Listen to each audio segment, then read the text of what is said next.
Boa noite, caros alunos. Sejam bem-vindos a mais uma aula de técnicas de programação. O nosso conteúdo hoje é basicamente estruturas de controle, quer dizer, a gente vai trabalhar melhor os nossos algoritmos e controlar o fluxo de execução desses nossos algoritmos. A aula vai ser bem interessante, espero que vocês aproveitem.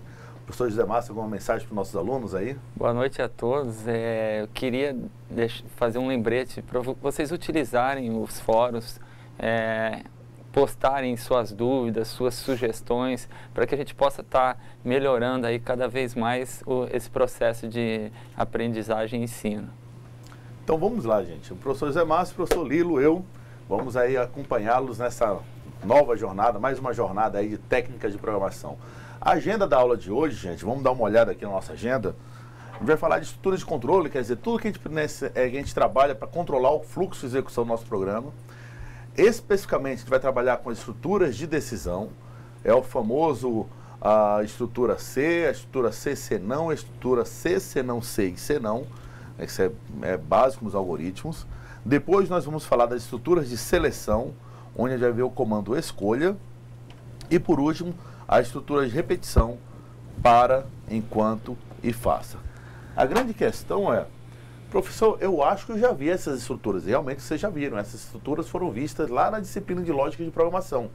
A diferença agora é que nós vamos analisá-las mais profundamente e usando a linguagem de programação Java. Foi a linguagem escolhida por todos nós aqui, pela coordenação, pela equipe de professores, como sendo mais adequado para vocês aprenderem e se inserirem nesse mundo de internet aí para todo mundo. Vamos lá então, gente. Vamos falar então das estruturas de controle em si, gente, olha. São estruturas existentes nas linguagens de programação que permitem modificar o fluxo de execução do sistema. Gente, isso aí é uma estrutura de controle comum, né? Toda linguagem de programação tem esse tipo de estrutura e ele permite modificar o fluxo de execução do nosso programa. Que fluxo de execução é esse? Vamos dar uma relembrada, né? O fluxo normal de execução é o fluxo sequencial. Um programa nada mais é do que conjunto de instruções, instrução 1, instrução 2 e instrução 3. Aí, iniciando, olha o nosso início aqui do algoritmo, ele começa executando nessa linha aqui, ó. Instrução 1, depois executa a instrução 2, depois executa a instrução 3, até a instrução N, até chegar no nosso fim. Gente, esse aí é um algoritmo padrão, mas nem sempre a gente deseja que essa estrutura seja executada nessa ordem. A gente quer que faça, às vezes é necessário de fazer uma lógica, uma decisão ou repetir isso aí, para atender a nossa necessidade, a necessidade da resolução de determinado algoritmo, né? Então, é aí que surgem, né, outros tipos de estruturas. E a primeira estrutura que nós vamos ver seria a de decisão. Gente, o que é a estrutura de decisão?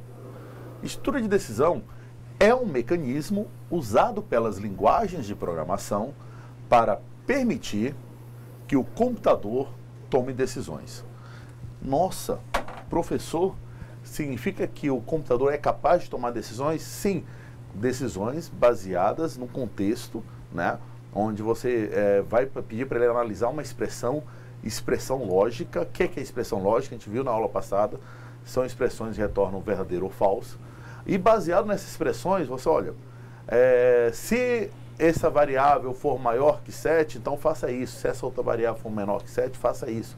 Então, essa estrutura de decisão, ele precisa de uma expressão para ser analisada, né?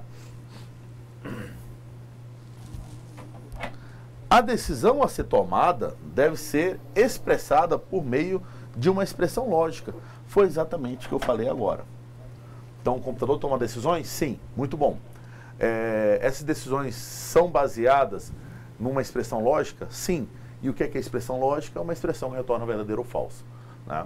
O C, basicamente, é isso. Vamos dar uma olhada nesse fluxo de execução do comando C, né? Um comando qualquer, uma instrução, vamos dizer, né, só será executado caso uma expressão seja verdadeira. Esse é o caso, gente, do C. Outro comando só será executado se a mesma expressão for falsa, né? Então eu tenho uma mudança de fluxo, onde eu posso executar ou não uma instrução. Vamos visualizar aqui no quadro, gente, o nosso fluxo comum, né? Instrução 1, ok, executou. Depois vamos para a instrução 2, ok, executou. Depois vamos para a instrução 3, ok, e finalizamos o nosso fluxo. Esse é o fluxo normal, tá? Esse é o fluxo que a gente trabalha, né? Aquele fluxo sequencial que eu acabei de comentar para vocês, falar para vocês. Mas vamos ver o esquema das estruturas de decisão aí no caso do C. Eu começo o fluxo, meu início aqui, e executo a instrução 1. Logo depois, olha aqui, gente, uma interrogaçãozinha aqui. É uma condição, é uma decisão que eu quero tomar, é uma expressão lógica que eu preciso analisar. E baseado naquilo, ele tem dois caminhos a seguir. Opa, eu vou por esse caminho, eu vou por esse caminho, né? Que caminhos são esses? Se essa expressão lógica for verdadeira, ele executa uma determinada instrução. Opa, legal. Em compensação, se essa instrução for falsa, olha o que vai acontecer. Ele vai pular essa instrução ou conjunto de instruções, não pode ser só uma, né? Pode ser uma ou pode ser várias instruções. Ele pula todas as instruções e modifica o fluxo de execução do meu comando, né? do meu programa. Ele pulou então a instrução 3 e executou diretamente a instrução 3, ok, e finalizou o meu algoritmo. Perceberam como é que é bem facilzinho a estrutura de decisão C? Bem, inclusive vocês já fizeram isso na aula, na disciplina passada de lógica de programação. Agora, como fazer essa estrutura em Java, gente? Em Java é muito simples, né? O C, palavra em inglês, traduzindo para o inglês, é o if, né? E tem umas regrinhas muito simples que a gente pode verificar como é que seria, né? Vamos dar uma olhada então na sintaxe do C, gente. Não tem coisa mais fácil. If, detalhe, esse if é com I minúsculo, tá, gente? If, a expressão lógica, qualquer expressão lógica, nós vimos aquela expressão, né? Média maior que 7, por exemplo, maior ou igual a 7. Aí perceba que essa expressão lógica obrigatoriamente tem que estar entre parênteses, né? Aí eu defino o início do meu comando C e o fim do meu comando C. E aqui entre o início e o fim, eu posso colocar quantas instruções, quantos comandos eu achar necessário.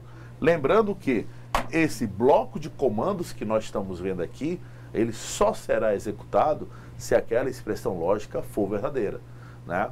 E nós temos aí casos e mais casos. Vamos dizer que aquele bloco de comando seja parabéns, você está aprovado. Você manda escrever lá na telinha, parabéns, você está aprovado.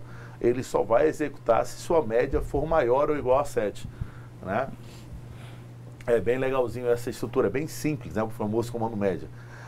Detalhe, gente, se vocês já tiverem alguma dúvida, o professor José Márcio está aí na disposição no chat e a gente pode estar interagindo aí melhor aí durante a aula. Professor, vale lembrar que essa estrutura, ela quebra o fluxo sequencial, mas em um determinado ponto, esse fluxo volta a ser sequencial, né? Existe um ponto de junção, embora possa ir por um caminho por outro, elas vão se encontrar num determinado ponto para seguir o fluxo até o final da sequência de comandos. Perfeito, professor, perfeito. Agora vamos fazer um programa mais elaborado, que não é o média. A gente já cansou do média, né, gente? Toda apostila tem um média. A gente vai desenvolver um código para tentar elucidar melhor o comando C, e esse código vai ser em Java. Vamos lá.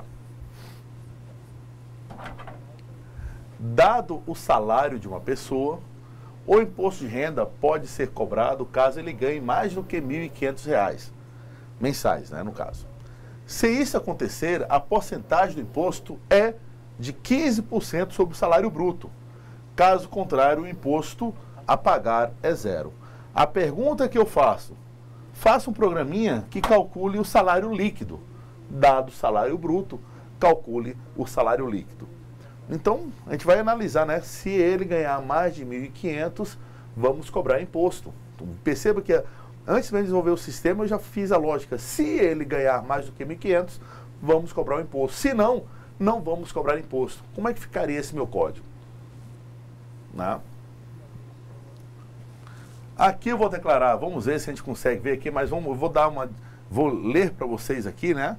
Eu vou declarar três variáveis, o salário bruto, o imposto de renda e o salário líquido.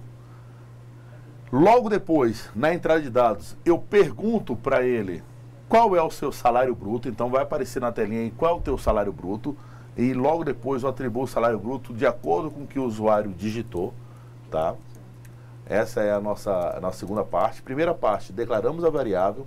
A segunda parte, nós iniciamos, a gente pedimos ao usuário para ele informar alguma coisa, e no caso ele informou o salário bruto. A terceira parte, né? Primeira, segunda, a terceira parte, o processamento de dados. Ele faz um processamento de dados para verificar se vai calcular o imposto ou não. Vamos ver essa terceira parte logo depois, tá, gente? E por último, a saída de dados, a minha quarta parte, né? Que ele fala, olha, o seu salário líquido é tanto. São as 4 partes do nosso código. Pessoal, vocês podem baixar essa apresentação diretamente no computador de vocês, né? Vocês vão ver melhor esse código. Ou melhor ainda, está disponível no YouTube o passo a passo de como criar essa aplicação aí. Então vamos assistir essas aulas de como criar passo a passo lá no nosso ambiente de desenvolvimento Eclipse, né? Espero que você já tenha instalado esse Eclipse. Se você tiver alguma dúvida, pode também estar tirando aqui com os nossos professores, com os nossos tutores. A gente tem, como eu falei, a gente tem que colocar a mão na massa, a gente tem que praticar bastante aí, gente. Então vamos lá.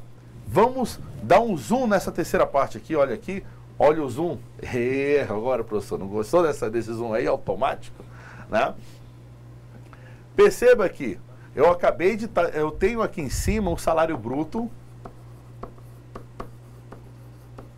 armazenado, não sei quanto é que ele recebeu, né? Logo depois, eu falo, olha, o imposto de renda, gente, olha aqui, o imposto de renda, ele é 0. Por que ele é 0? Porque eu não sei se ele ganha mais ou menos de R$ 1.500. Ele só vai ser diferente de 0 se ele ganhar mais de R$ 1.500. Olha o que eu vou fazer. Se, olha o C, com E minúsculo, abre parênteses e fecha parênteses, aí eu faço a pergunta, eu peço para o computador tomar uma decisão, olha aí. Se o salário bruto for maior que 1.500, a primeira questão, salário bruto maior que 1.500 é uma expressão lógica? Sim. Ele só pode retornar verdadeiro ou falso. Vai retornar verdadeiro ou falso de acordo com o quê? De acordo com o que o usuário digitou. Lá ele fez uma entrada de dados. Se ele colocou R$2.000, opa, é verdadeiro. Se ele colocou R$1.000, é falso. Então, se esse salário for maior que 1.500, aí sim, eu tenho o início do meu C e o fim do meu C. Aí eu faço o imposto de renda, recebe o salário bruto, vezes 15%. Professor, o senhor colocou 0,15. 15% nada mais é do que 15 dividido por 100, gente. Que é a mesma coisa que 0,15. Professor, o senhor colocou um ponto e não vírgula. A gente falou isso na aula passada, né? A casa decimal americana é baseada em pontos, não em vírgula. Então é 0,15 porque Java é americano. Calculado o imposto de renda, quais são as duas possibilidades de imposto de renda? Ela pode ser 0, como falei, ou 15% do meu salário bruto. Isso depende do quê? Do que a pessoa informou aqui no salário bruto, tá, gente? No final eu faço o salário líquido, recebe o salário bruto, menos o imposto de renda. Aí eu tenho, finalmente, o nosso resultado. Agora eu tenho lá no meu salário, eu consigo mostrar, consigo informar ao meu usuário que estava manipulando o programa que o salário líquido agora é tanto. Uma conta bem simples, um algoritmo bem simples, mas que mostra exatamente o poder da estrutura de decisão C. Fazendo uma tabelinha, né, do que poderia acontecer, né? Caso o salário bruto for maior ou igual a 500, se ele for falso, exemplo, a pessoa entrou com R$1.000, o desconto de imposto de renda é 0 e o salário líquido é 1.000.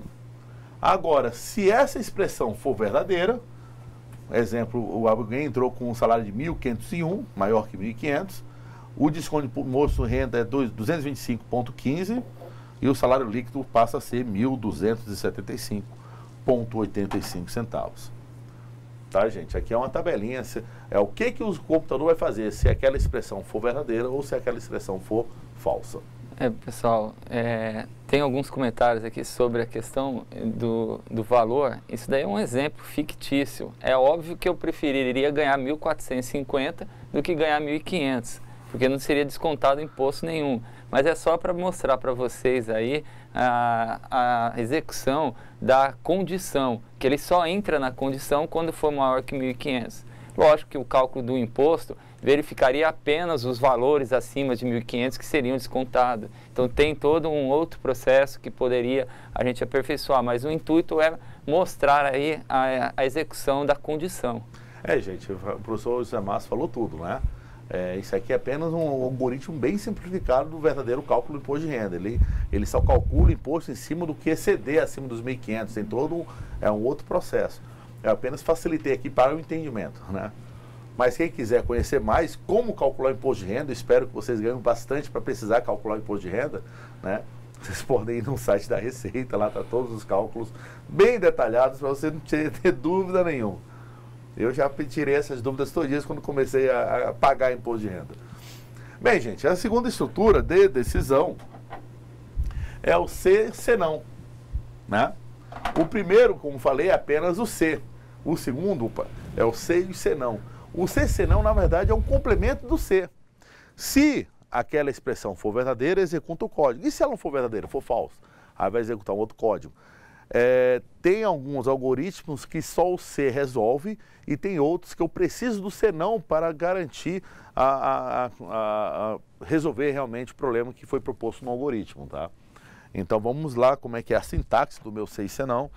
Se, mesmo if, a expressão lógica, se ela for verdadeira, eu vou executar esse bloco de comandos, quer dizer, esse bloco de comandos só vai executar se essa expressão lógica for verdadeira. Se não, o else, gente, é do inglês senão, né? Se não, quer dizer que essa expressão lógica ela não é verdadeira.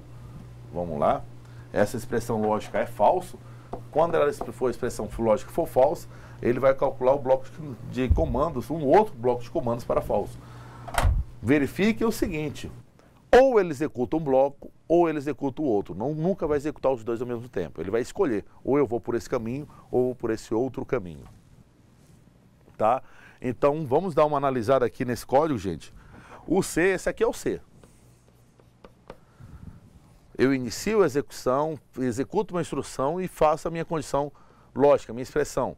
Se for verdadeiro, isso executa a instrução 2. Se não, eu pulo a instrução 2 e vou para a instrução 3 direto, né? Aqui, como o professor José Márcio falou, é um ponto de junção do fluxo novamente. Aqui, a partir daqui, ele continua junto.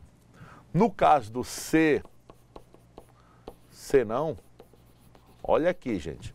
Eu começo a execução do meu programa, instrução 1, aí executa a instrução 2.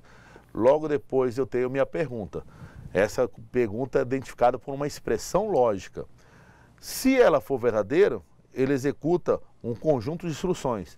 Se for falso, olha aqui, ele vai executar um outro conjunto de instruções. Aqui, instruções 2A e 2B, quer dizer, é um conjunto. É sempre ou, não tem como ele executar os dois ao mesmo tempo. Depois que executar, gente, ele volta para o ponto de junção novamente e continua a execução normal, o fluxo normal de execução do sistema.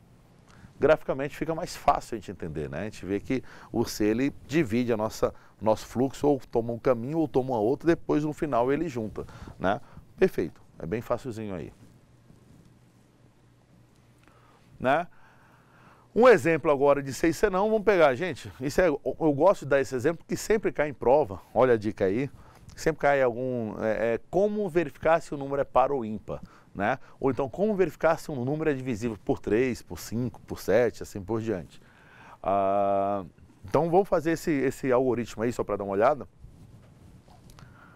Dado o número, verifique se o mesmo é par ou ele é ímpar. Muito bem.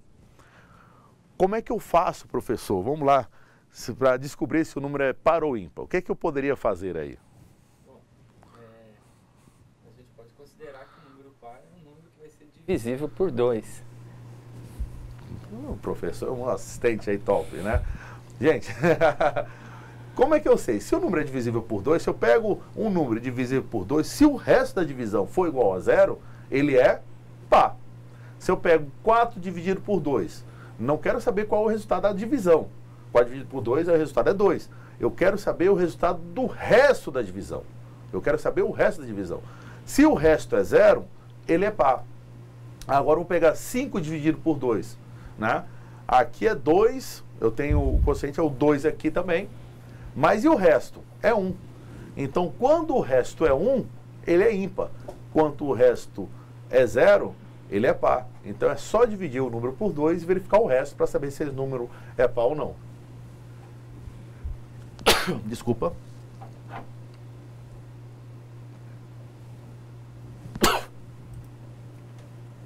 Vamos aqui, gente. Nosso código aqui, exemplo, as nossas 4 partes.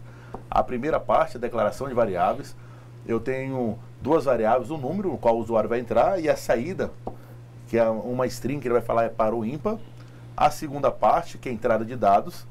A terceira parte, que é o processamento de dados. E a quarta parte, que é a saída de dados. Todo programa, gente, tem isso. Entrada, processamento e saída de dados. Eu falei isso na aula passada. E olha que eu estou provando aqui. Todos os nossos programas têm entrada, processamento e saída de dados. A entrada é como a gente forma o programa, que é os dados que ele precisa para executar. O processamento, ele processa aquelas informações que a gente passou para ele. E a saída, ele mostra o resultado. Então, aqui a entrada, o que ele vai entrar com os dados? Vai entrar com um número. Esse número pode ser qualquer número. E eu vou dizer, dependendo do número que ele der, né, pode ser qualquer número, eu vou dizer se ele é par ou eu vou dizer se ele é ímpar. Boa. Aqui é que a gente precisa verificar o processamento de dados. Como é que ele vai verificar se ele é par ou ímpar? E no final, a quarta parte, ele mostra o resultado. Vamos dar um zoom aqui no meio? Zoom, olha aí. É muita tecnologia aí, nem preciso nem apagar e acender novamente, né? Vamos ver esse código, gente, olha aqui. No processamento de dados, eu faço a pergunta. Como é que eu faço o módulo? Gente, o nome dessa operação é módulo, né? O módulo nada mais é, se eu pegar o operador mais, ele soma. Se for um operador menos, ele subtrai. Se for um operador multiplicar, que é o asterisco, ele multiplica. O módulo, ele tem um operador específico para ele. E esse operador, né, eu não sei porquê, mas é porcentagem, né? Se você pegar uma variável, porcentagem, um outro valor, ele vai dar o módulo, quer dizer, ele vai dar o resto da divisão. Vamos dar uma olhada aqui na nossa tela. Se o número do usuário, que o usuário digitou, módulo, olha a porcentagem, 2, for igual a 0, olha esse detalhe aqui, gente, esse igual. O igual na expressão lógica, para verificar se um valor é igual ao outro, são 2 iguais. Professor, não poderia ser apenas um igual? Não, não poderia, porque o um igual só, ele é utilizado para os comandos de atribuição. A gente viu isso na aula passada também. Não, o igual só é comando de atribuição. 2 iguais é comparação.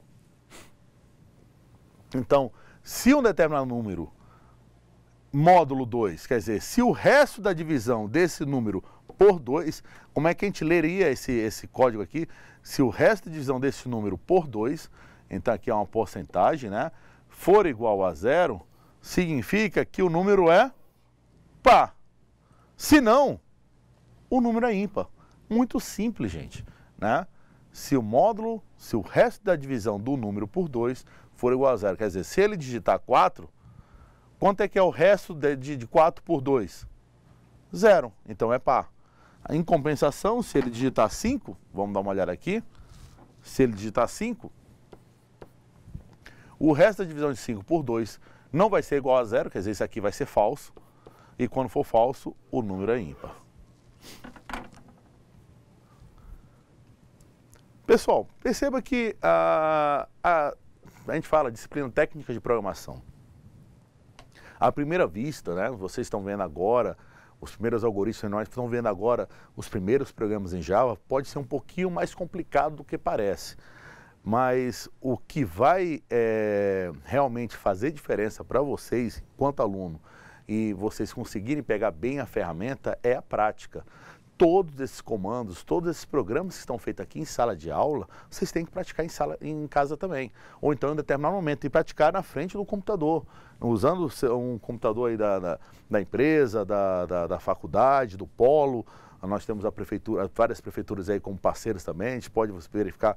O importante aí é treinar, gente. A gente precisa treinar. Ler é importante, a gente vê o conceito, é muito importante, mas na programação a prática é imprescindível, né? Então a gente vai perceber que esse código é um código bem simples, né? Que a gente vai tirar de letra aí na próxima vez que vier. Esse último é mais complicado, gente. Vamos lá explicar ele. Nós até agora, vamos voltar aqui, né? Até agora nós estamos falando de estrutura de decisão. Nós vimos dois tipos de estruturas. O C, a primeira estrutura. A segunda estrutura, o C e C não, né? E agora nós vamos ver a terceira estrutura, que é um C, C não C, um C não C, quer dizer, são vários Cs dentro de outro C. São C aninhado, que a gente chama, né? Um C dentro de outro C. Então, o que nós vamos ver agora? A terceira estrutura, C, C não C e o C não, né? A sintaxe a priori parece um pouquinho mais complicada, mas vamos tentar desmistificar isso aqui. Eu tenho uma expressão lógica, a primeira expressão lógica, eu faço if. Se ela for verdadeira, ela executa esse bloco de comandos específicos para a expressão lógica, para a primeira expressão lógica. Agora, ele só vai continuar, gente, ele só vai para o else se essa aqui for falso. Se for falso, ele vai fazer só que em vez de ser só um else, ele vai para um else if, quer dizer, ele não vai apenas para o else, ele vai para um else e já faz outra pergunta. Else if, quer dizer, se não, se, aí eu vou passar uma outra expressão lógica. Antigamente eu trabalhava com uma única expressão lógica, agora eu posso trabalhar com várias expressões lógicas. Então a primeira expressão lógica, se ela for verdadeira, executa que nem as outras. Agora, se for falso, eu vou passando para ele outras expressões lógicas até ele achar a que for verdadeira. Então ele vai aqui para a expressão lógica 2. Né? Olha aqui a expressão lógica 2. Se ela for verdadeira, ótimo, ele executa esse comando. Em compensação, se ela for falso, então ele continua com outro else if. E eu posso fazer esses else if com várias expressões lógicas, gente, à vontade. Else if, até achar uma verdadeira, né? Posso aqui no else if, vamos lá uma olhada aqui normalmente. Else if, uma outra expressão lógica N. Agora, se nem a 1, nem a 2, nem a 3, nem a 4, nem a expressão lógica 5, nem a expressão lógica N, se todas elas forem falsas, só me resta o quê? O else. Só me resta o else, né? Então perceba que ela a priori parece ser um pouquinho mais complicada, mas a gente entendendo a estrutura, quer dizer, eu estou passando várias expressões lógicas só para verificar qual delas é a verdadeira. Se ela achar uma verdadeira, ela executa o bloco de comandos relacionado àquela expressão lógica. Se ela não achar nenhuma verdadeira dentro daqueles ifs, né, que é aqueles vários ifs dentro de outro if, ele vai executar o comando else lá no finalzinho, por fim, ele vai executar o comando else. Vamos dar um exemplo aqui, tá, gente? Olha o gráfico aqui. Por isso que eu falo que é um C dentro do C. O início do nosso algoritmo, a instrução 1 executada. Aí eu faço a minha condição lógica. Olha a minha pergunta aqui. Minha condição lógica. Se ela for verdadeiro, ótimo. Ele já executa uma instrução relacionada ao verdadeiro. E vai para o grau de instrução 3. Agora, se for falso, gente, olha o que vai acontecer se for falso. Quando for falso, ele vai cair em outro if. Olha como legal. É um if dentro de outro if. Ele vai cair diretamente em outro if. Aí, novamente, se esse if for verdadeiro, ele executa a instrução e vai para o ponto de junção. Agora, se ele for falso, eu posso fazer um outro if, né? Ou então terminar no else. Eu posso fazer outro if, posso fazer vários ifs dentro de ifs, ou finalmente terminar no else, para executar meu último ponto, né, de escolha, a instrução, né, a terceira parte da instrução, e depois retorno meu ponto de junção, gente. Esse aí é o famoso C, C não C, C não, né, essa é a estrutura. como exemplo, vamos lá dar uma olhada nesse exemplo de código. Dado duas notas, professor, a gente vai falar média agora? Você falou que a gente não ia ver a média, só que é uma média mais elaborada, né? Onde eu tenho 3 situações possíveis, né? Caso a média seja maior que 7, né, o aluno estará aprovado. Caso a média seja menor do que 3, o aluno está reprovado. E se tiverem 3 e 7, o aluno vai para a prova final. Não sei se vocês perceberam que agora eu tenho 3 caminhos possíveis aí, né? Não é apenas 2, não é apenas um, como o C. O C é 1, o C serão 2, agora eu estou trabalhando com 3, poderia até ser mais, né? Maior ou igual a 7, aprovado, o aluno perfeito, já está aprovado na nossa disciplina. Agora, se ele não conseguiu ser aprovado, agora tem 2 situações quando ele não é aprovado. Quando ele tirou menor que 3, nem adianta para o final que ele não vai conseguir média suficiente para aprovar. Então, se ele tirar menos que 3, esquece, ele já não é aprovado, né? Já está reprovado direto. Agora, se ele tirar entre 3 e 7, aí sim ele tem a chance de uma prova final para tentar recuperar essa nota. Então, vamos ver como é que ficaria esse algoritmo aí no nosso problema, né? As 4 partes, na verdade são 3, né? Porque declaração de variáveis, né, eu sempre coloco aqui só para dizer que a gente precisa declarar as variáveis, mas a declaração de variáveis, a entrada de dados, o processamento de dados e, por último, a saída de dados. Na primeira parte, vou digitar nota 1, nota 2 e a média, tá, gente? São as 3 variáveis que eu preciso. Eu entro com a nota 1, N1, e logo depois N2. Aí vem o processamento de dados. O processamento de dados é que faço a média, calculo a média, e depois eu faço o meu C, se não C. E, ao final, eu mostro qual foi a saída, se ele está aprovado, reprovado ou de prova final. Vamos dar um zoom aqui nessa parte 3, um processamento de dados. Zoom! Olha aí, é muita tecnologia mesmo. A primeira coisa que eu faço, primeiro passo que eu faço, eu calculo a média. A média recebe nota 1 mais nota 2, dividido por 2. Perfeito. Agora, olha o que a gente vai fazer aqui, gente. Se a média for maior ou igual a 7, então o que vai acontecer? O aluno está aprovado. Se não, no normal, se eu tivesse apenas uma outra opção, se não, o aluno está reprovado. Não, não é isso que quer. O se não me dá mais outras 2 opções. E quais são as 2 opções? Aí voltamos ali para o código. Se não, se a média for menor que 3, o aluno está reprovado direto. Agora, se não for nem maior que 7, nem menor que 3, só sobra o quê? Entre o 3 e entre o 7. Então só sobra o else.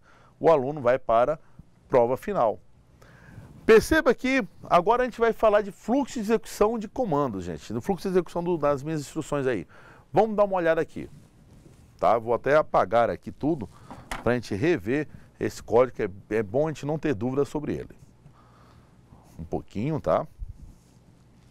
Essa lousa mágica, Magic, lousa. O lousa, como é que é? Board, olha aí, Magic Board. Então vamos lá, gente. Esse comando aqui, quando é que ele vai ser executado? Quando essa expressão lógica for verdadeira. Tá? Esse comando, quando é que vai ser executado? Quando a primeira expressão lógica for falso e a segunda expressão lógica for verdadeiro. Agora, se nem a primeira e nem as outros ifs todos forem verdadeiros, quer dizer, todos forem falsos, ele vai cair aonde? No else. Exatamente o que a gente falou, né, no conceito. Ele tenta procurar qual é a expressão verdadeira. Se ele achar, ele executa. Se ele não achar, ele vai para o else. Se a primeira expressão já for verdadeira, ele esquece toda a estrutura no final. Ele para de executar o if. Ele achou a verdadeira, executou os comandos relacionados àquela estrutura verdadeira e já sai do if. Ele vai lá para o final, para o ponto de junção. Né? O que o professor fala, o ponto de junção, onde o algoritmo, o fluxo se reencontra para seguir aquela sequência. Tá? Então tá aí o nosso C, se não C, o exemplo dele. Bem, e assim acaba a nossa estrutura de decisão. Nós vamos ver agora um outro tipo de estrutura que pode ser considerado de decisão também, né, professor? Que é o de seleção. Você vai selecionar alguma das opções disponíveis para executar um determinado código. É uma decisão? Sim, porque ele vai ter que escolher entre as opções disponíveis qual vai ser executado. Mas ele cai numa categoria, os próprios autores, né, o próprio pessoal da informática e da TI, ele cai numa categoria que é comandos de seleção. Então, vamos lá, uma estrutura de seleção. Como é que ela é feita? A estrutura de seleção, gente, ele tem a estrutura escolha, né? Que do inglês vai para o switch. Switch, escolha uma determinada, faça uma escolha baseada em uma variável qualquer, né? Faça uma escolha baseada em uma variável qualquer. Se essa variável tiver um valor tal, executa comando tal. Se essa variável tiver um valor X, executa outro comando. Se for um valor Y, vai executar outro comando. Então ele vai pegar uma variável e, baseado no valor daquela variável, ele vai ter uma opção de escolhas para poder trabalhar, né? Então seria mais ou menos isso, olha aqui, gente. Caso, né, escolha, né, dentre os valores possíveis dessa variável. Se o valor dessa variável, olha aqui, case, o comando case, for um determinado valor, ele executa esse bloco de comandos. Caso essa variável aqui tiver um outro valor, executa outro código comando. E eu posso ter quantos casos eu quiser. Opa, minha esposa não ouça isso. Eu posso ter quantos casos eu quiser. No final, né, até o caso, valor, se for um outro determinado valor, ele vai executar um outro bloco de comandos. E assim como tem na estrutura de decisão, se não tiver nenhuma daquelas escolhas que eu propus, ele vai para uma outra opção, para o else dele, no caso, default. Quer dizer, não tem nenhuma delas, ele vai para o bloco de default, quer dizer, o bloco padrão. Ele não achou dentro das opções que você colocou lá, opção 1, opção 2, opção 3, opção N, né? Ele não achou qual delas, nenhuma delas atendeu o que você queria, e ele foi para o padrão. Vale lembrar aí, nesse caso, não esquecer do comando break para cada bloco de comando. O break, ele apenas quebra o fluxo para ele não continuar executando, né? Então, ao final de cada case, vamos voltar aqui, né? Olha aqui, todo case, gente, ele tem o comando break, todo case tem o comando break, tá? Esse break, ele meio que é obrigatório para ele quebrar o fluxo e poder sair do case, do comando escolha, né, da estrutura escolha. Se você não colocar o break, o teu código vai ter alguns probleminhas aí de lógica. Vamos fazer um exemplo aqui, professor? Epa.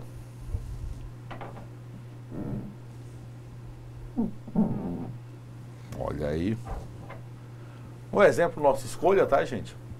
Criar um menu de comandos. Olha, legal que é um menu de comando que mostre 3 mensagens de acordo com a opção escolhida. Quer dizer, se o usuário der uma opção, o comando vai falar bom dia, senão ele vai falar boa tarde, ou senão ele vai falar boa noite, de acordo com a nossa escolha. Isso acontece muito, gente, em código. O switch é bom. Se for na segunda-feira, faça isso. Se for na terça-feira, faça aquilo. Se for na quarta-feira, faça isso. Se não for no janeiro, faça isso. Se for em fevereiro, faça isso. Então, tem muito. Se for final de semana, faça isso. Então, você pode dar as opções e executar de acordo com a opção que vai cair naquele momento, né? No nosso caso, é um sistema mais simples, né? Ele vai aparecer uma telinha. Esse sistema é bem legalzinho para você fazer em casa, tá, gente?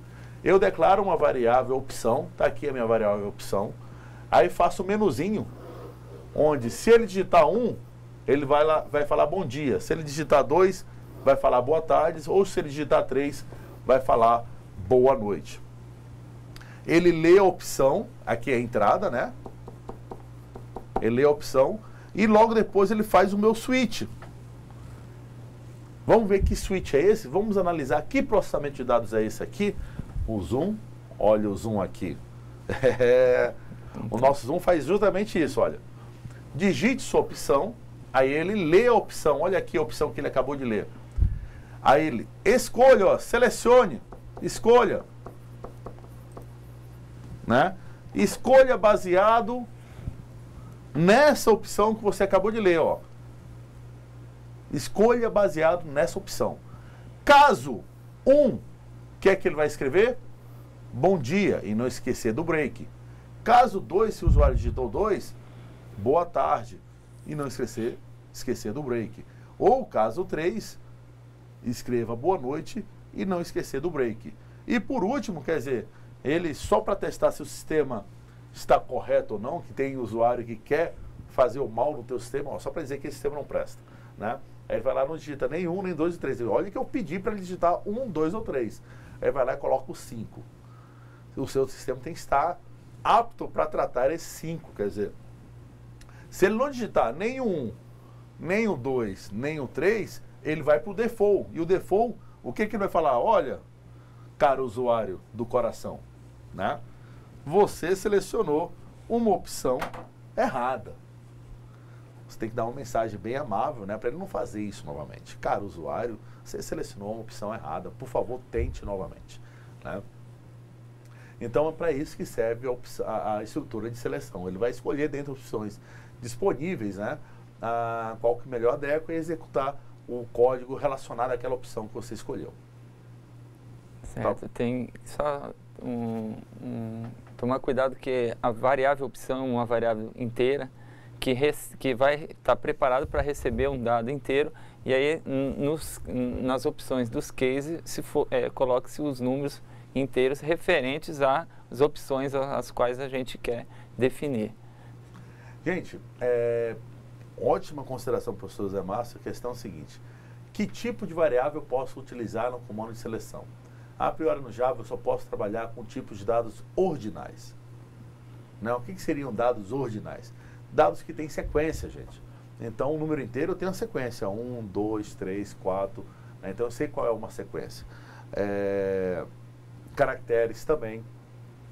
Mas tipos de dados que não têm sequência, que não são ordinais, por exemplo, o número double, ele já não trabalha muito bem, inclusive em algumas linguagens ele não permite, tá, gente?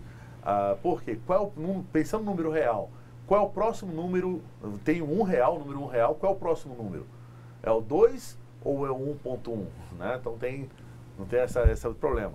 Não, é 1.1 ou 1.01. Então, tem alguns tipos que não são ordinais, né, que eu não consigo definir qual o próximo. O switch ele não trabalha, né? Em algumas linguagens ele se recusa a trabalhar com valores que não sejam tipos ordinais, né? Que eu preciso ter uma sequência. Agora, gente, nós vamos trabalhar com estruturas de repetição. As estruturas de repetição são bem legais, gente. Eu quero executar um comando várias vezes. Eu não sei se eu contei na aula passada a minha primeira experiência com programação. Isso aí foi na década de 80, gente, faz tempo, né? Eu estava fazendo um cursinho de Basic num computador chamado CP500, né? E eu fui fazer esse cursinho aí já faz um bom tempo. E o meu primeiro programa foi escrever, eu falei isso, acho que eu falei mesmo aqui, sabe? Foi escrever o meu nome várias vezes. Quer dizer, eu fiz um comando que o computador escrevia meu nome 10 vezes no computador. Então foi isso que me fez me apaixonar, né? Fora os joguinhos, lógico, os joguinhos são muito importantes aqui para a computação. Mas que me fez apaixonar pelo código, pela codificação de fazer coisas, né? E a estrutura de repetição é justamente isso, ele tira o trabalho seu. Às vezes você tem que fazer uma coisa várias vezes, você tem que fazer um determinado cálculo várias vezes. E uma estrutura de repetição permite que você faça isso várias vezes, quer dizer, o computador que vai trabalhar para você e não você, né? Olha, o computador faça isso 100 vezes, ele vai lá e faz. O computador é árduo, ele que vai fazer o trabalho sujo para você, deixa ele ficar calculando, né? E repetição é justamente isso, deixa ele calcular, deixa ele repetir esse comando várias vezes, e eu aqui só vou estar esperando o resultado. Eu tenho 3 tipos de estruturas de repetição, tá? O primeiro tipo é o para. O para, vamos falar o que seria o para, né? O para, gente, ele executa um laço de repetição por um número pré-definido de vezes. Para tanto, a estrutura para tem que ter o auxílio de uma figura do contador, uma variável inteira que tem como valor inicial e deve chegar a um determinado valor final, gente. Olha aqui a estrutura. O para do inglês é for. Olha aqui o nosso para. O abre parênteses, o fecha parênteses, o início do para, o fim do para, E aqui é o bloco de comandos que vai ser repetido. Eu posso executar aqui 10, 20, 10 vezes, 20 vezes, 1000 vezes, dependendo do que eu colocar aqui nessa parte do par. O importante do par é essa parte aqui. O par é dividido em 3 partes, gente. Olha aqui. 3 partes, separadas por ponto e vírgula. A primeira parte é o valor inicial. A segunda parte, a condição de parada. Olha aqui, é uma expressão lógica, né? E a terceira parte, o incremento. Como seria isso, gente? Eu quero, quando eu vou falar repetir, eu tenho que falar, olha, repita a partir daqui e pare nesse momento. É a condição de parada. E esse incremento é como é que eu vou proceder ao longo da minha execução. Quantos passos vão ser necessários. Vamos dar um exemplo aqui. Eu tenho vários exemplos de para, tá? Aqui o primeiro exemplo é, eu quero contar 10 vezes. Então eu quero fazer alguma coisa 10 vezes, né? No Java, nos programas baseados em C, no C Sharp, C++, sempre é bom de começar do zero. Então aquele valor inicial, aquela variável, aquele contador, vai começar do zero, né? E ele, como quer contar até 10, ele vai começar do zero e vai parar onde? Até chegar 10. 0 até 10 não são 11 vezes, professor? 0, 1, 2, 3, até chegar a 10 são 11 vezes. Então não vai contar 10 vezes, vai contar 11. É por isso que a condição de parada é o seguinte. Olha aqui. Eu começo com 0 e vou até o i for menor, gente. Ó, não é menor ou igual. Até menor que 10. Então ele vai escrever o quê? O 0, o 1, o 2, o 3, até chegar o 9. Aqui eu tenho 10 vezes. Esse aqui é o padrão do comando for, né? Quase todo mundo, a vantagem é começar do zero até terminar um pouquinho antes, num elemento antes da repetição. Mas em alguns casos, eu quero contar de 1 até 10, não quero começar de 0. Eu quero começar de 1 até 10. Então o seu valor inicial, gente, vai começar da onde? Né? Nós vamos do 1, começar do 1. E em vez de ser menor que 10, agora sim, a gente vai começar a contar de 1 até 10, então o i vai ser menor ou igual a 10. Então ele vai de 1, 2, 3 e vai até o 10. Perceba que também são 10 vezes que ele vai repetir. E esse for ele pode ser mais elaborado, gente. Pode ser mais elaborado porque eu posso contar, por exemplo, de trás para frente, né? Eu quero começar de 10 e parar no 1. Então o valor inicial não vai ser nem 0 nem 1 mais, vai ser 10. Então vamos aqui no código novamente. Olha aqui. O meu valor inicial, o meu i, ele começa de 10. E ele vai mudando, vai repetindo até chegar a 1. Quem que vai dizer se ele vai aumentar ou diminuir? Não tem essa terceira parte aqui, gente? O i mais nada mais é do que o i recebe o i mais 1. Sempre estou incrementando aqui, então o i vai ficar com 1, o i vai levar 2, 3, 4, assim por diante. Aqui eu também estou incrementando, olha, i recebe i mais 1, a mesma coisa. Aqui é o contrário, eu estou decrementando. Então o i recebe o i menos 1. Por isso que a gente colocou o i menos menos, né? Que em vez de aumentar, eu posso diminuir. E por fim, gente, antes de a gente pegar o nosso intervalo aí, para a gente fazer a nossa atividade, eu posso fazer um programa e modificar esse índice para executar de uma maneira que melhor me atende. Por exemplo, eu quero contar todos os números pares até 100, né? Nesse caso específico, eu vou começar com 0, eu vou pedir para o i ficar menor que 100, quer dizer, até chegar a 100. Agora eu sei, gente, que os números pares é contado de 2 em 2. 0, 2, 4, 6, 8. Legal isso aí, né? Então não preciso ficar contando de 1, eu vou verificar 1. Aí verifica se 1 é par ou não. Faça aquele sistema que eu acabei de mostrar lá, o módulo de 1 por 2. Se não, aí 2, aí 3, quer dizer, cada um vou ficar testando. Eu já tenho uma propriedade que eu sei que ele pula de 2 em 2, 2, 4, 6, 8. Então o que eu posso fazer, gente? Eu posso começar de 0, i menor que 100, e fazer o meu i, gente, olha aí.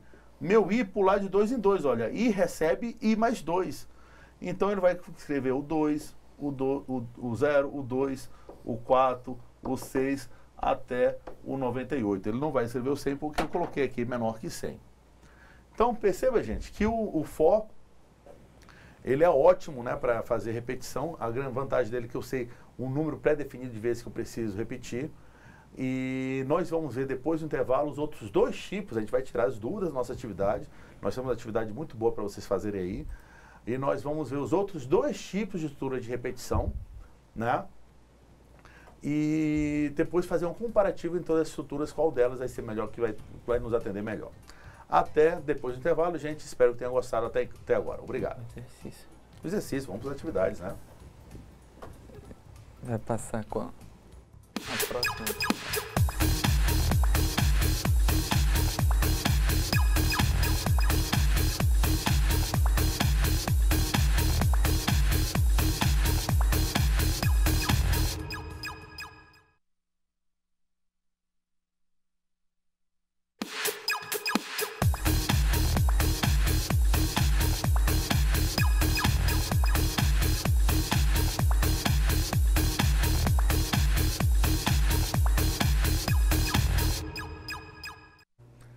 Bem-vindo de volta, caros alunos. Vamos dar uma olhada agora na nossa atividade. Antes de começar a atividade, eu vou mostrar um exemplo de uma estrutura para, né, da utilização dele. É um exemplo que cai bastante, aí é um algoritmo famoso aí, tá? Então vamos lá, um exemplo, antes de começar a comentar as nossas atividades. Vamos criar um algoritmo que permita somar os n primeiros números de uma sequência de inteiro. Por exemplo, se uma pessoa digitar 5, eu preciso calcular 1 mais 2 mais 3 mais 4 mais 5. Se a pessoa digitar 6, o sistema vai ter que mostrar 1 mais 2 mais 3 mais 4 mais 5 mais 6. E assim por diante. Como seria esse comando?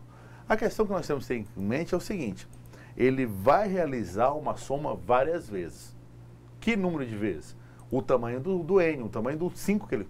Se ele digitar 5, ele tem que fazer 1 mais 2, quer dizer, tem que fazer a soma 5 vezes. Se ele digitar 10, ele tem que fazer a soma 10 vezes. Isso aí, gente, é um caso clássico de repetição. Já pode colocar como a nossa primeira atividade aí que vocês fizeram, aí um exemplo.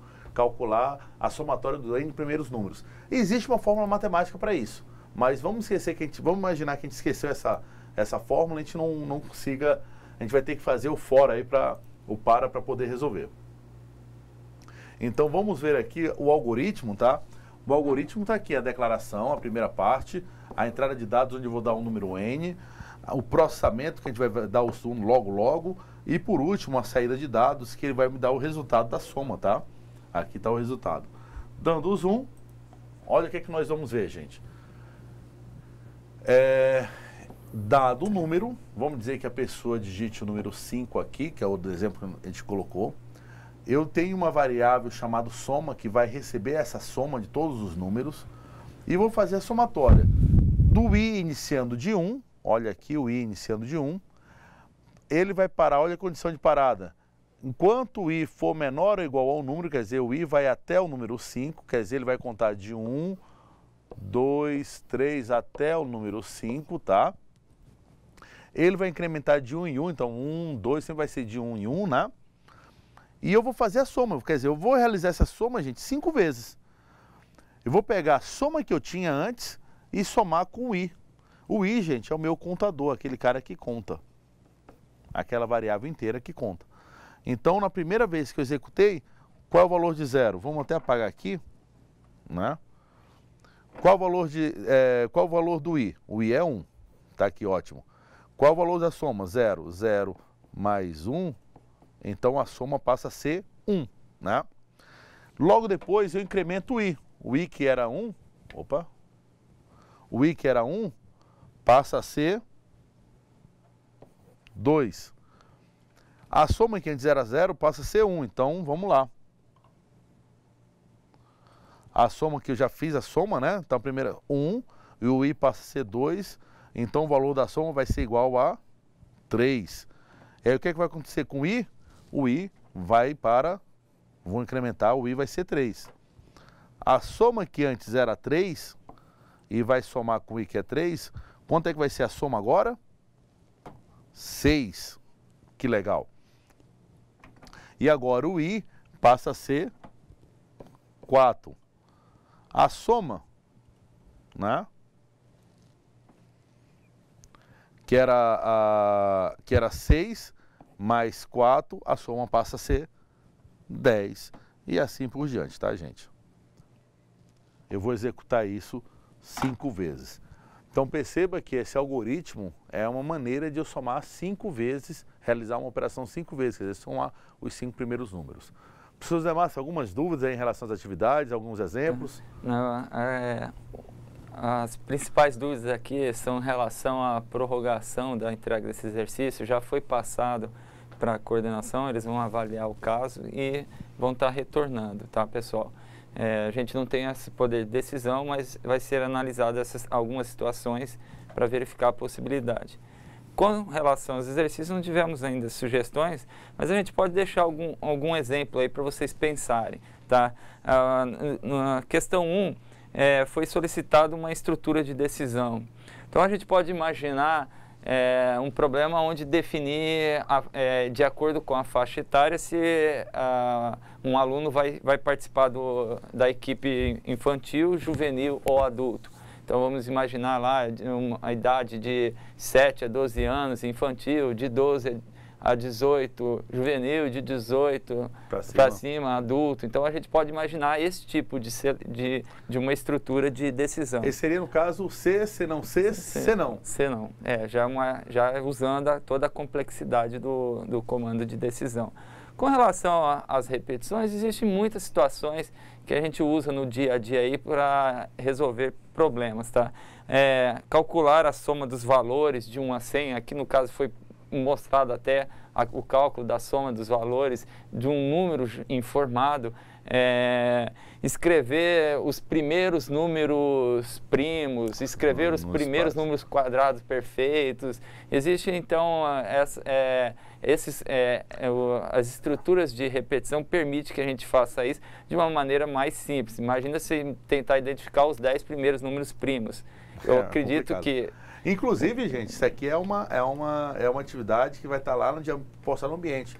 É definir se o número é primo ou não, está lá no nosso atividade de curta duração, quer dizer, a atividade que a gente vai fazer a semana.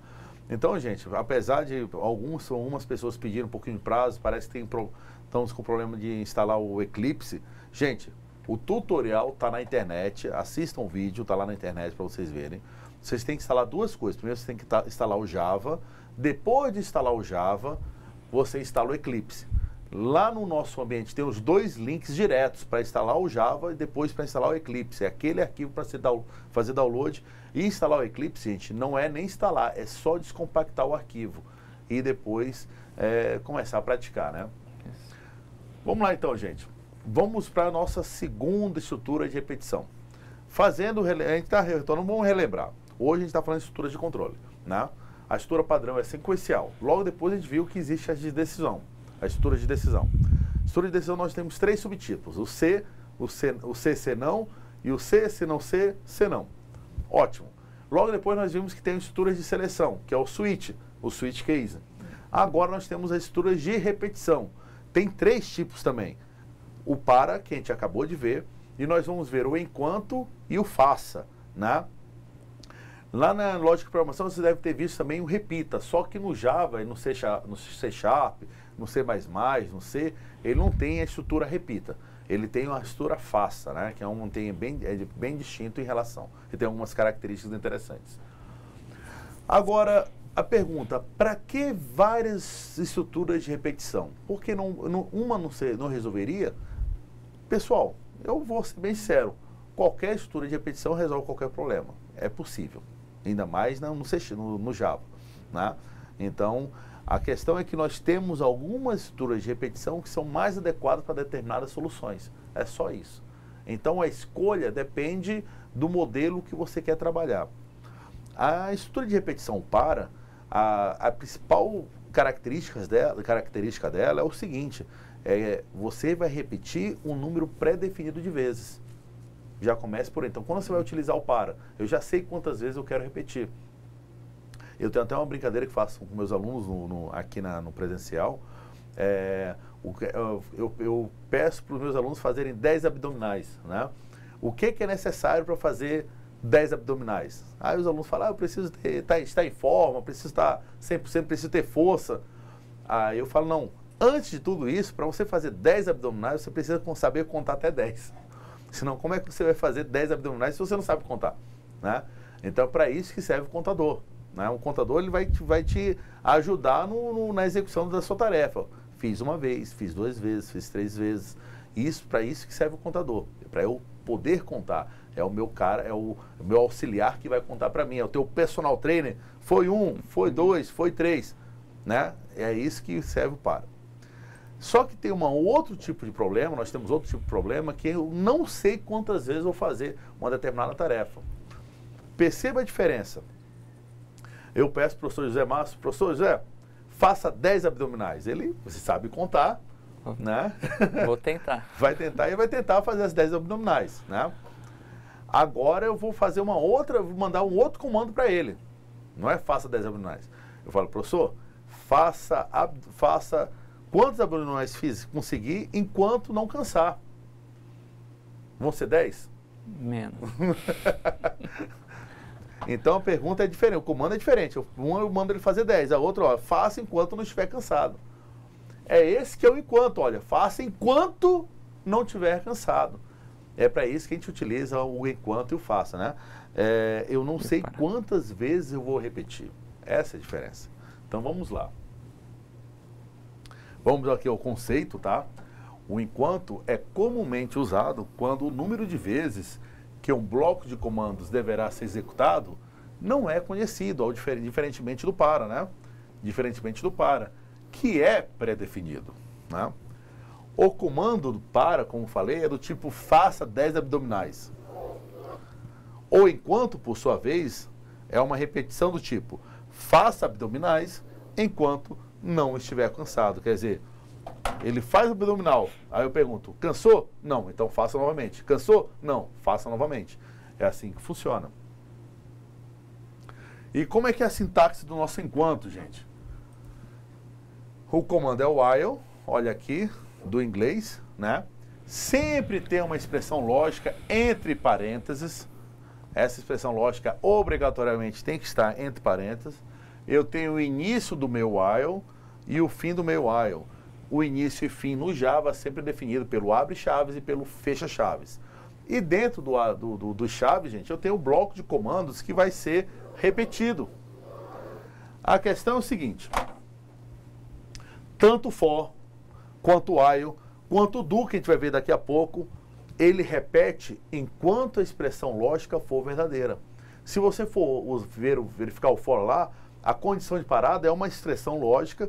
Enquanto aquela expressão lógica for verdadeira, ele continua repetindo. Na hora que aquela expressão lógica for verificada e ela for falsa, ele dá uma parada. Ele para do meu comando de repetição. O while é a mesma coisa. O while, aquela expressão lógica, ele vai repetir enquanto aquela expressão lógica for verdadeira. Ponto. Né? O do, ele vai repetir enquanto aquela expressão lógica for verdadeira. Então, a questão das repetições é o computador ele tem que tomar uma decisão, assim como tem que tomar no C. Só que a decisão é o seguinte: eu repito novamente, sim ou não? Aí ele vai usar aquela expressão lógica e, dependendo do resultado da expressão, ele repete. Se não, ele sai. Para repetir, a expressão tem que ser verdadeira. Para sair, a repetição tem que ser falsa. Uma dica, só para deixar aqui, professor, é até interessante, isso é porque nós estamos trabalhando com Java, nós estamos trabalhando com C#, né, ou linguagens parecidas com C. O repita, lá do Portugal, do algoritmo, que é utilizado também pelo Pascal, é ao contrário. Nem deveria estar falando isso, mas é uma dica, né? Dica assim, para vocês, se cair algum concurso, alguma coisa do tipo. O repita, ele repete enquanto for falso. Na hora que for verdadeiro, ele sai. É justamente o contrário. O comando repita, ele repete enquanto for falso. Na hora que for verdadeiro, ele sai. Repita até aquela condição for verdadeira. Felizmente, né, para a gente não confundir tanto a cabeça, não existe o comando repita nem no Java, nem no C#, nem no C++, nem no C. São as linguagens mais usadas atualmente, né? Então vamos dar um exemplo aqui do comando enquanto. eu tenho duas variáveis, A e B, uma recebe 10 e outra recebe 20. E eu vou fazer o seguinte, eu vou fazer um loop enquanto a variável A for menor ou igual a B. Então ele vai executar um conjunto de comandos, aqui é meu bloco de comandos que ele vai executar, enquanto a variável A for menor que a variável B. Sei por quanto tempo essa variável vai ficar menor que B? Não sei. Né? E lá dentro do meu comando vai ter alguma maneira, algum mecanismo que eu vou aumentar a variável A e vou diminuir a variável B, né? Ou alguma coisa que eles precisam se encontrar. O que vai acontecer, professor, se essas variáveis não se encontrarem? A gente cai no que a gente chama de loop infinito. Boa. Vai continuar repetindo indefinidamente. Uma coisa que é muito importante num comando, uma estrutura de repetição, é que em algum ponto o seu programa ele tem que interromper a condição. Quer dizer, a condição de verificação vai ter que passar a ser falsa em um determinado momento. Perfeito, gente. Então, cuidado para a sua lógica não cair em loop infinito. Se teu comando começar a executar, ele demorar 1 minuto, 2 minutos, ele não aparece resultado nenhum, tem alguma coisa errada. A não ser se, lógico, for um código muito complexo, né? Mas, geralmente, os códigos que a gente está propondo aqui são códigos que fazem em questões, nem em questões de segundos, sair na mesma hora. Né? Se ele começar a demorar muito para resolver, para a saída é tal, a resposta é tal, é que aquele loop começou a executar sem fim. Nesse caso aqui, é possível chegar em loop infinito? Se o A nunca for maior que B. Se eu fizesse lá no meu código, em algum momento eu vou modificar o A e vou modificar o B, mas vou modificar de uma maneira que o A nunca chegue em B, esse loop vai ficar executando e vai travar meu computador. Tá? Só que no nosso caso eu garanti que o A em um momento vai ficar menor que B. Então, olha, enquanto o A for menor ou igual a B, o que é que vai acontecer com A? A mais mais, quer dizer, eu aumento o A. E o que acontece com B? B menos menos, eu diminuo o B. Isso aí sim, eu garanto, tá? Que o A e o B vão se encontrar em determinado momento. Eu garanto que esse loop não vai ser infinito. Um outro exemplo, tá, gente? Agora, do enquanto, criar um algoritmo que mostre todos os elementos menores que 1000 na sequência de Fibonacci. A sequência de Fibonacci, ou então a sequência da natureza, né, professor? Então, procure no YouTube aí a famosa sequência da natureza, que fala justamente sobre isso. O que é o Fibonacci? Que sequência é essa? O próximo elemento da sequência é a soma dos outros dois últimos elementos. Então, vamos dar uma olhada aqui, ó. Qual a sequência aqui? 0, a soma dos outros dois não tem. 1, que é a soma do 0 mais 1. O 2, que é a soma do 1 mais 1. O 3, que é a soma do 1 mais 2. O 5, que é a soma do 2 mais 3. O 8, que é a soma do 3 mais 5. O 13, que é a soma do 5 mais 8 e assim por diante, tá? Essa aí é a famosa sequência Fibonacci, que cai tanto em concurso público, cai tanto em provas também, a sequência, né? Essa do fatorial também, é uma que é básica, cair em provas. Olha as dicas. O ENAD, praticamente todos os ENADs tiveram. E usando recursividade ainda. Tem um detalhe que é bem mais legal. A questão é, eu não sei quantas vezes vou ter que fazer esse cálculo até chegar ao 1000. Ver que ele está crescendo uma taxa bem grande aí. Começou pequeno, mas daqui a pouco aumenta essa taxa. Eu não sei quantas vezes repetir, não tem como fazer um for, né? Então eu vou fazer um while, vou fazer um enquanto, né? Para ele sempre ficar calculando o próximo elemento até chegar no elemento 1000. E foi exatamente o que eu fiz, né? Enquanto a somatória dos dois elementos, N1 mais N2, quer dizer, o próximo elemento for menor que 1000, ele calcula. Calcula o quê? O próximo elemento recebe o N1 mais N2, quer dizer, se ele for menor que 1000, vai estar tudo ok. Ele vai mostrar o próximo elemento. Aí o que vai acontecer? O N1, o valor de N1 passa, o valor de N2 passa para o N1 e o valor do N2 passa pelo próximo. Então eu vou ficar calculando isso aqui, ficar sempre modificando quais são os dois últimos, né? E somando eles para calcular o próximo. Esse aqui é um código de Fibonacci utilizando o while, né? Lembrem que esse while aqui é bem importante, ele cabe aqui no caso, porque eu não sei quantas vezes eu vou executar isso, né? Quantas vezes a repetição vão ser necessários até chegar ao número 1000? Não sei. né? Não tem essa ideia. O enquanto cai diretamente nisso nesse caso.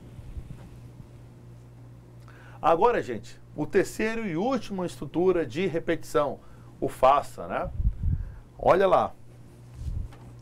O faça, gente, a única diferença entre eles e o comando enquanto, agora vamos falar em inglês, né? O faça é do e o enquanto é o while. A única diferença com o comando do while é que o enquanto testa a expressão lógica antes de executar o código e o faça testa somente depois de executar o código. A principal consequência dessa diferença é que o bloco de comandos em que faça será sempre executado pelo menos uma única vez. Já no comando enquanto, pode acontecer em alguns casos que seu bloco de comandos não seja executado nenhuma única vez. Vamos fazer o seguinte exemplo aqui, tá, gente? Olha, eu vou escrever aqui, olha, while, a expressão. Aí, o meu bloco de comandos. E o do é o contrário, olha o do aqui. Do, abre chaves, fecha chaves e logo depois o while. Qual é a diferença entre os dois aqui, gente? Eles fazem a mesma coisa, eles repetem, né? Repetem e eu não sei a quantidade de vezes que eu vou repetir. A diferença do do, olha aqui, ele executa sempre, gente. Olha, ele sempre vai executar pelo menos uma vez. Por que ele sempre vai executar uma vez? Porque o teste, o while, ele está no final do comando. Então ele vai executar o bloco de comandos e só no final que ele vai testar. Ele vai executar e só no final ele vai testar. Em compensação, o while, o que ele faz? Olha o while aqui do lado, gente. Olha o while aqui do lado. O while aqui do lado é o seguinte, ele primeiro vai testar. Se essa expressão for falsa já de cara, ele não vai executar esse bloco, né, em nenhum momento. Então a diferença, gente, entre o while, aquele bloco de comandos que deveria ser repetido, pode não ser repetido nenhuma vez. Já o do, aquele bloco de comandos que tem lá dentro do do, ele obrigatoriamente vai executar pelo menos uma única vez. Por quê? Porque o teste para ver se ele repete novamente só vai ser feito ao final da primeira execução. Então nós temos 3 comandos, tá? Para que serve? Quando eu sei um número pré-definido de vezes que eu preciso repetir. O while faça, o while faça, a essência deles é que eu não sei quantas vezes eu vou executar essa repetição, mas a diferença do while pode acontecer de eu não executar nenhuma vez e o faça, executo pelo menos os comandos uma única vez. Como eu falei ainda há pouco, é possível, gente, é possível modificar qualquer uma dessas 3 estruturas de comando estruturas de repetição para que resolva qualquer problema. Então, um problema que era só resolvido por enquanto pode ser resolvido com faça. Um problema que era só resolvido com para pode ser resolvido com enquanto ou faça. Tem que haver umas adaptações. É possível? Deixar bem claro, tá? Então, qualquer um dos comandos de repetição pode tratar qualquer um dos problemas. A questão é que, em alguns casos, ele facilita, mas não impede que outras estruturas de comando possam assumir esse papel. Estruturas de repetição. Então tá aí, gente, vamos pensar no exemplo agora de faça, né? Apagar aqui para ficar melhor. Então faça aqui, gente, olha.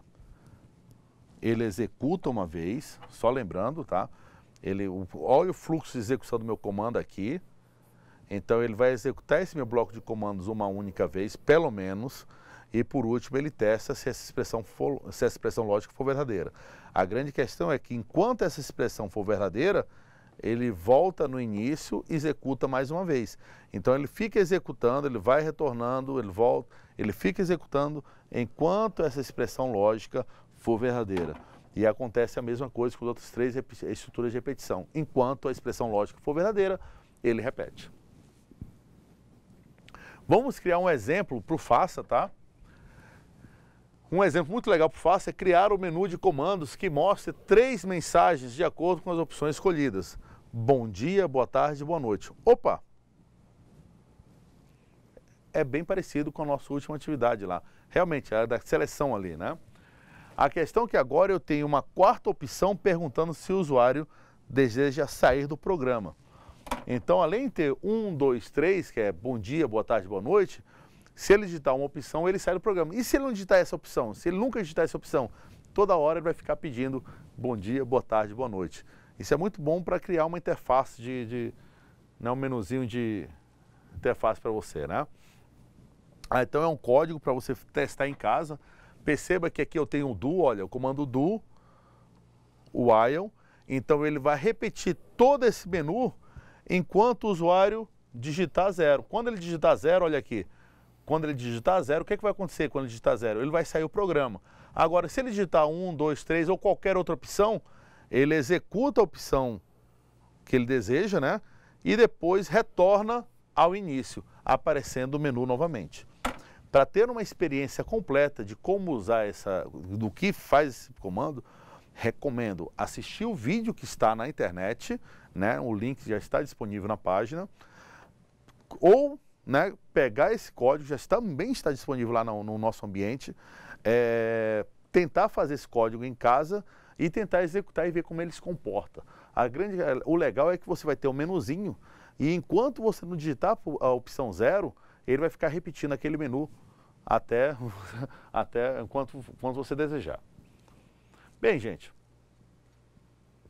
agora a atividade nós já fizemos, né? Nós vamos ter uma outra atividade aí para atividade de curta duração, desculpa. Essa atividade de curta duração, gente, vocês vão ter que fazer ao longo dessa semana, independentemente, gente, se vai ser prorrogado ou não a atividade da semana passada por algumas questões técnicas, recomendo que você não deixe atrasar essa próxima atividade. Se vocês tiverem problema de ainda instalar ou então fazer o seu primeiro programa, como falar lá no roteiro das aulas, eu deixo bem claro, olha, gente, tenta instalar, se não tiver instalar, peça auxílio dos tutores, auxílio dos colegas. Depois, tente assistir os vídeos que estão disponíveis na internet, os links estão lá todos disponibilizados. Assista o primeiro vídeo, o segundo vídeo, lá tem 10 vídeos. São vídeos de 5, 10 minutos que não custam tanto. A questão maior é acesso à internet, mas vamos ver se a gente consegue também ter esse acesso em algum ponto aí no trabalho. Se tiver no trabalho, eu posso ver esse vídeo porque faz parte da minha aula, eu preciso estudar. Então vamos fazer um esforçozinho a mais para a gente não atrasar essa atividade. Lembrando que nós temos até domingo, hoje é segunda-feira, nós temos até domingo para entregar essa atividade. Então vamos correr. Professor, alguma mensagem aí?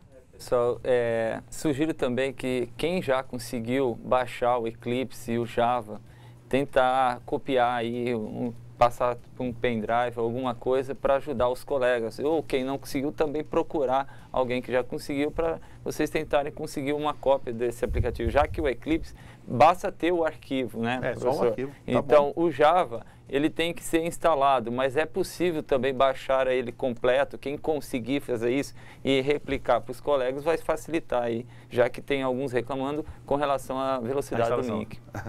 Tá bom, gente. Boa noite a todos. Boa noite a todos.